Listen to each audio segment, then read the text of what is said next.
श्री स्वामी समर्थ।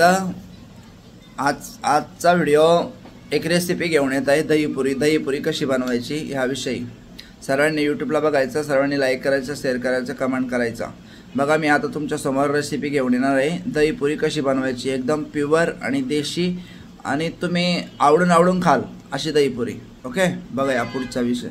बघा आपण दहीपुरीसाठी चाटपुरी घेतलेली आहे, इथं दही घेतलं आहे, इथं मसाले घेतले आहे, इथं डाळिंब, कांदा, तिखट चटणी, मसाला, चाट मसाला, शेव आणि ही गोड चटणी घेतली आहे।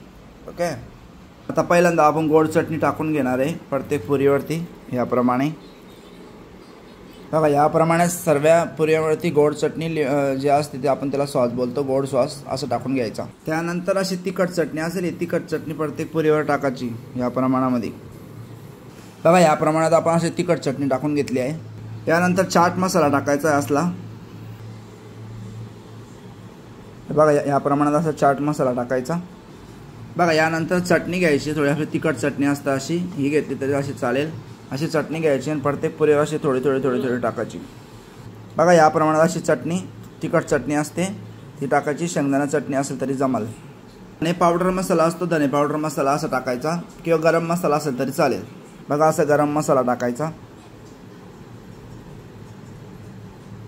आणि तुमच्याकडे जरा ब्लॅक सॉल्ट असेल किंवा काळं नमक असेल किंवा असं साधं नमक असेल तरी चालेल। या प्रमाणात असं थोडं मीठ प्रत्येकावर टाकायचं। यानंतर दही येणार, यानंतर दही टाकायची, याप्रमाणे अशी दही टाकायची असते, प्रत्येक पुरीवर दही टाकून घ्यायची आणि दहीला थोडीशी थंड करायची, घट्ट दही झाली पाहिजे या प्रमाणात। बघा आता आपली दही टाकून झालेली आहे। परत त्याच्यावरती थोडंसं नमक आणि तिखट चटणी आणि तिखट शेव, कांदा, फरसाण तुम्ही टाकू शकता। या प्रमाणात परत बारीक थोडंसं तिखटची थोडासा मार करायचा, असं बारीक थोडा नमकचा मार करायचा, थोडा हा चाट मसाला थोडासा टाकायचा गोल फिरवून। ची बारीक शेव, बघा ही बारीक शेव। नंतर कांदा टाकायचा, कांदा असा बारीक कापून घ्यायचा, याच्यापेक्षा बारीक कापला तरी चालेल। नंतर तुमच्या सोयीच्या प्रमाणे तुम्ही काजू बदाम म्हणा किंवा डाळिंब असं काही टाकू शकतात। ओके, आम्ही आता आम्हाला एकदम डाळिंब टाकायचे होते, आमच्या हर्षित वेदशास्त्रीच्या आवडतं आहे त्याकरता। बघा बघू शकता तुम्ही दहीपुरी इथे बनवून तयार झालेली आहे, मस्त दहीपुरी तयार झाली आहे। तुम्ही आवडून खाल आणि पुन्हा तुम्ही सांगाल की खरंच भटजी तुम्ही दहीपुरी बनवली एक नंबर।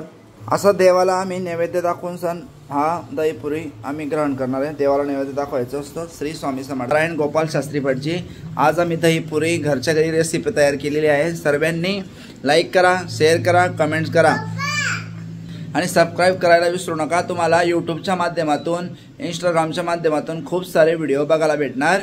सर्व विधी कशा करायच्या, कुठल्या शांत्या कशा करायच्या, या सर्व गोष्टी तुम्हाला माहीत भेटेल। त्याकरता सर्वांनी व्हिडिओला लाईक करा, शेअर करा।